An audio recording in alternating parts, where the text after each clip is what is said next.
Dans le prochain épisode d'ici tout commence. Tandis que Théo manipule Martha, Axel ne se laisse pas décourager. Jasmine met quant à elle ses parents à la porte.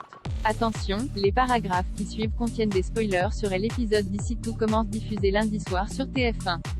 Si vous ne voulez rien savoir, ne lisez pas ce qui suit. Lundi 11 avril dans Ici tout commence. Théo manipule Martha dans la matinée. Théo rencontre son dealer non pas pour lui acheter de la drogue mais pour savoir pourquoi il insiste autant pour qu'il replonge dans ses vieux démons.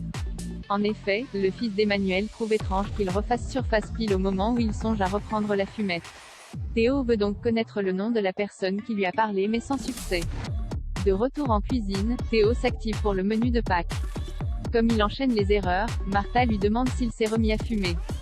Quand il essaie de comprendre pourquoi elle dit cela, Martha explique que Charlène lui en a parlé et qu'elle se fait du souci pour lui. Par la suite, Théo rejoint Axel et lui présente ses excuses pour avoir douté de lui concernant le cambriolage de Célia. Il le sollicite ensuite pour qu'il l'accompagne voir son dealer car il soupçonne Martha d'avoir voulu le faire replonger dans la drogue pour se venger.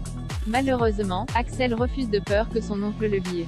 Plus tard, Charlène, Théo et Martha présentent leur recette pour le menu de Pâques. Jugeant le plat tendre et délicat, Tessier le valide. Peu après, les trois apprentis chefs fêtent la bonne nouvelle en buvant quelques bières dans le parc. Charlène prétend alors avoir un coup de téléphone à passer pour laisser Théo et Martha en tête-à-tête. Cette dernière en profite pour dire à Théo qu'elle l'aime encore et se dit même persuadée qu'ils peuvent retrouver ce qu'ils avaient avant. Le fils Tessier l'embrasse. Si Charlène est heureuse de voir son frère et sa meilleure amie à nouveau ensemble, ce n'est pas le cas de Célia qui perd immédiatement son sourire lorsqu'elle les croise dans le parc.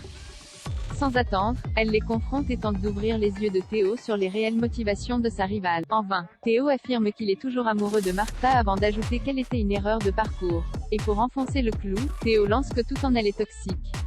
Effondrée, Célia rentre quelques heures plus tard. Théo débarque au Marais Salant et lui avoue la vérité. En effet, il a compris que Martha est la personne qui la harcèle depuis le début. Il lui fait donc croire qu'il est retombé amoureux d'elle pour la démasquer. Après s'être excusé de toutes les choses horribles qu'il lui a dites et lui avoir dit combien il est amoureux d'elle, Théo promet de réussir à coincer Martha. Axel ne se laisse pas décourager pendant le cours de la chef Guino. Axel prend des notes vocales de la recette qu'elle est en train de dicter à ses élèves tout en faisant la plonge. Tandis qu'Anaïs cherche à comprendre pourquoi il fait cela, Axel confie qu'il aimerait bien apprendre la cuisine. Comme la recette est très technique, Anaïs lui conseille de commencer par quelque chose de plus accessible mais le neveu de Tessier n'a pas envie de renoncer avant d'avoir essayé. Anaïs lui donne alors quelques conseils. De retour chez lui, Axel se met au fourneau et reproduit la recette de la chef Guino. Lorsqu'il demande à son oncle de lui donner son avis, celui-ci déclare que c'est un échec. Loin de se laisser abattre, Axel fait un nouvel essai mais ce n'est pas mieux. Malgré tout, rien ne décourage Axel qui décide de faire une troisième tentative. Si Tessier pense que son neveu est nul, ce n'est pas le cas de Constance qui prie son mari de lui venir en aide pour progresser rapidement. Seulement, Tessier refuse pour éviter les ennuis avec son frère.